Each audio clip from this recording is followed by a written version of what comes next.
What's up, guys? This is Manoj Planning. I welcome you all on behalf of the ADpedia world. It's been a fantastic morning outside, and I'm sure that you guys must be enjoying your life to the fullest, guys. So, are we guys revising the topics? If yes, wonderful. If not, then we should certainly abide all these guidelines and all these instructions that I usually tell you. Guys, this is certainly very important for you to understand that we need to revise the kind of topics that I make you understand. Because without that revision, certainly you won't be able to sail through year C final examinations. So do ensure that you keep revising your topics time and again. This is going to be the last video presentation in which I'm going to discuss with you the remaining topics relating to foreign exchange. Post this presentation, what we are going to do is we'll be discussing n number of questions that has already been asked in the previous CA final attempts. So are we guys all set? Fasten up your seatbelts. We're about to take off with the first topic of the day, and that will be, I hope you guys got complete understanding with respect to this spread part. Coming on to the next part, which is straddle, strangle, and butterfly. Guys, straddle and strangle both are similar to each other, exactly the same. The only difference is basically with the strike price.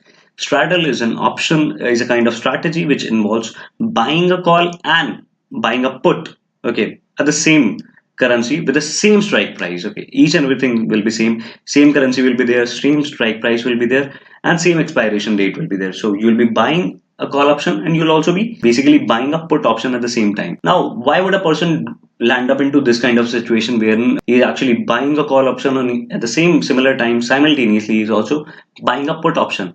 That is simple, guys. When the person is unaware that in which direction the market will go, there is a very good possibility that the market will go down. At the same time, there is a very good possibility that the market will go up. So basically that person is trying to get engaged into a possibility wherein he'll be able to earn no matter what. Market is going down, he can exercise his put option, and if in case the market is going up, still he'll be able to encash onto an opportunity by exercising the call option.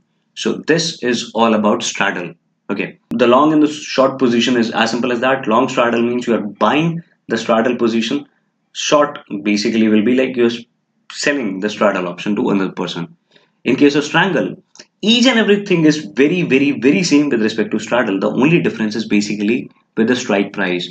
There will be the same currency, same expiration date, but different strike price. Now, why would a person would go for a different strike price? Simple. Let's suppose I have got this intuition that the market will go up. Okay, but at the same time, I'm a bit dicey about this thing that yes, the market may go down, but my heart is basically telling me this thing, and my understanding of the overall scenario, my technical analysis, my fundamental analysis by reading the context of any form of a company, I'm still hopeful for this fact that the market will go up. So I'll definitely enter into a position wherein I'm going ahead with an opportunity for different strike prices. The one which will be like more beneficial for me, which I think I'll enter that one. So that is strangle is all about. Long and short is very simple again. When I'm buying a strangle option, it is long. When I'm selling strangle opportunity to another person, that is short. Simple, guys. And lastly, it's butterfly spread. So butterfly spread is nothing but entering into four different options. Okay, buying call, selling call, like selling call and buying call. And the four things will be simultaneously done at a one particular point of time. So all we need to do is we are basically expecting that the market may go up and at the same time the market may go down. But what we do is we basically buy calls at two extremes. Okay, one, let's say rupees 80, another one, let's say rupees 20. Okay, but we'll be selling two different calls. Okay, we'll be buying two different calls at extreme amounts and we'll be selling two different calls at a very mediocre range, let's say 50 rupees out of the two. So selling twice the middle strike price and buying calls at two different extreme points. Now, this is a basically kind of a butterfly spread, which is usually known as. So once, since you are buying that call option for two different extremes, the major consideration is you are basically unaware about this thing that the market may go like extremely high or it may go extremely down. And you are hopeful for this fact that the market will definitely not land up in a situation with a rare mediocrity. It will either go very high or it will go very down, so that you're buying your call options at two different extremes so that you can get the real benefit out of it. So this approach is a very adopted kind of an approach as a very positive and a very pure conservative energy strategy with different range bound stops. So this kind of strategy is least likely used amongst all of them. The major ones are spread, straddle, and strangle. These were the different form of option strategies that you need to exercise and understand with respect to your CA final examination. Though this question is being asked like in a few attempts, not so popular, but it is very, very important for you to understand from your knowledge point of view. Tomorrow, if you start entering into the forward with foreign currency market or derivatives market, you need to remain aware of your spread, straddle, strangle, and butterfly spread positions. I hope you guys are extremely clear with each and every kind of strategy which I made you understand here at with. Let's go ahead with another topic. Let's go ahead. Cool. Lastly, the next topic is cross hedging. What do I mean by cross hedging, guys? I'm protecting my interest, entered into a position into the market, and in order to ensure that I don't lose onto that opportunity, I'm basically hedging, that is protecting my interest. So, what do I mean by cross hedging? Hedging is basically protection, okay, guys. But let's suppose I have not got a direct quote, okay. I entered into a transaction with India and let's say US, okay. So Indian rupees, INR, and with US dollars, but I didn't get a direct quote to hedge my position. I'm getting Indian currency to Europe, okay, that is euro, and euro to dollar, but I'm not getting the direct Indian rupee to direct dollar quote. So what will happen is I'll basically enter into cross hedging. Cross hedging is basically done when we cannot find a future or a forward contract on the currency in which we have an exposure. So I need to make a payment in US dollars, but I can't find any future or forward contract. Okay. In that particular cases, I'll basically hedge my position, my exposure via the future and forward of related currency. That is, let's say, euro in this particular case. Cross hedging is also adopted to extract the benefit of currency appreciation and depreciation favorability. Again, many people, many trader, many arbitrator, they basically extract the markets for their best of the possibilities and best of the returns. So what they basically do is they enter into the cross hedging part and they adopt this particular technique in order to extract the benefit of currency appreciation and depreciation favorability. So that's how people usually enter into all these things. Traders and arbitrators are the ones who really enter into cross hedging in different parts. This was all about a very simple topic, though this question has never been asked in C final examination, but this question has been like covered into your study material. So I had to cover this particular topic with you guys as well because I certainly don't want to skip any of the topic because you never know, it's about CA final examination, anything can come. Next is swaps. What do I mean by swap? I've already made you understand this particular topic in my previous presentation, but the remaining part is here. So what do I mean by swap? Swap means basically it's an agreement between two different parties which are usually called as counterparties who basically exchange the set of cash flows over a period of time in future. Let's suppose I basically took a loan from US, okay. I'm residing in India. There Mr. Ben also did the same kind of mistake, okay. They basically asked the Indian banks, okay, to provide him the loan and he has actually taken up a loan in India, okay. I mean, he is residing over there. What's going to happen in this particular case is I'm also suffering, he's also suffering. We'll get into the basic strategy. We'll make our respective banks reach out to each other and what will happen is banks will basically exchange the set of cash flows that I need to pay or Mr. Ben need to pay over a period of time in the future.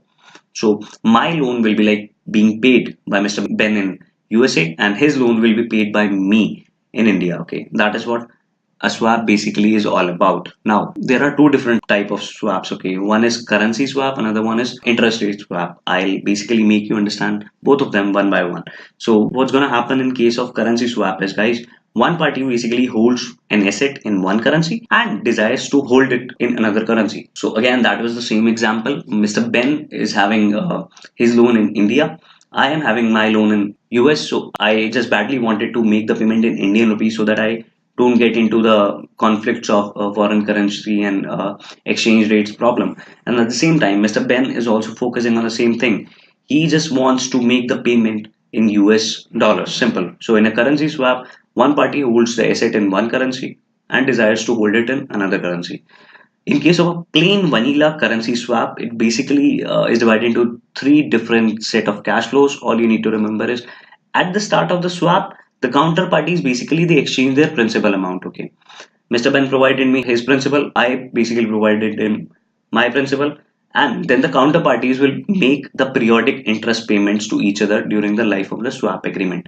I'll be paying Mr. Ben's payment to Indian Bank. Mr. Ben will be paying my payment to his bank over there, and at the end of the swap, both of us will reverse the exchange of principal. I'll get my money back into India, and he'll be getting his money back from India. So that's all about plain vanilla currency swap. I guess and I hope you got the entire knowledge about what do swaps mean and how they should be entered into. Last topic will be the difference between the currency swap and the interest rate swap. In case of interest rate swap, it is basically a thing wherein usually involves the exchange of only fixed and floating interest rate. Okay, let's suppose I entered into with a bank. Okay, and initially I agreed for a payment of fixed interest, let's say 8%. However, I just got to realize this thing later in the day that there is a very high possibility that the fluctuations in the market will go on, okay, and they'll go on like anything. So I know that it's a better opportunity for me to enter into a floating interest rate and not fixed, okay, because there is a very good possibility that the bank may ease up the different norms of lending and other stuff, so the interest rates may come down. So what's the better thing for me? I'll have to pay the interest at higher amounts or a lower amount. So I basically have this intuition that the market will be favorable if in case I'll resort to the floating rate of interest. So interest rate swap is usually the one which is involving an exchange of fixed to floating rate interest for the payment of floating to fixed rate of interest payment in the same currency. That's all with respect to interest rate swap. But in case of currency swap, it is the one which basically involves an exchange of principal as well as the interest payments in one currency for equivalent payments of another currency. That is the only difference between two. Interest rate swap basically involves only interest. Currency swaps basically involve the exchange of principal as well as the interest. That is the difference between the two. So are we guys all clear with this particular stuff? With this particular topic, our complete chapter of foreign exchange comes to an end. So did you guys like my performance? Cool. I hope you guys were very much sorted with each and every kind of topic that I made you understand with all during these 9 different presentations. If in case you have got any kind of query guys, any grievance, do write to me on our YouTube channel in our comment section. I'll actually feel the most wonderful person and I'll actually feel humble enough to solve your queries whenever you can provide me the same. So I just hope you guys enjoyed this particular chapter. It's one of the most finest chapter and the most entertaining one, exciting one to understand. The daily market, which with respect to the currency, I must share this thing. Trillion of rupees is basically being traded each day in foreign currency market. I'm not talking about millions. I'm not talking about billions. It's a trillions rupees market when it comes to foreign exchange. So I just hope certainly in the very future you guys become so thorough professionals that yes, you can enter into this market and maximize your chances of earning a very good potential in this particular market. The market is open for all of us. All I need is and all I wish you guys is certainly someday you get into this market and make us proud by earning huge chunk of money by your knowledge, by your understanding. That is what my purpose is all about. Here, we, Edupedia World, we are not restricting you only toward your examination goals. We are here to provide you that practical knowledge with which you can just go into the market and tap into the resources for the best of your understanding, wealth, and other resources. With this, I'll say thank you on behalf of the Edupedia world. Stay connected, guys. That will help us in understanding your needs way better. And do keep interacting with me because that is actually a kind of thing which I usually crave for, okay? Because that helps me up in increasing my motivation in order to provide you the best of the understanding. If in case you have liked this video, if in case you have found this video useful, do like, share, and subscribe. Share this video with your friends, as many friends as you can, so that they can also get a very good idea about the foreign exchange market. I'll see you in the next presentation with the beginning and the inception of the past CFI questions that have already been asked in last papers. We'll be going ahead with each and every question in order to make you understand what all different kind of questions are being asked in your C final examination. So stay tuned and I'll see you in my next presentation. Till then, sayonara, God bless you all. Good night. Bye.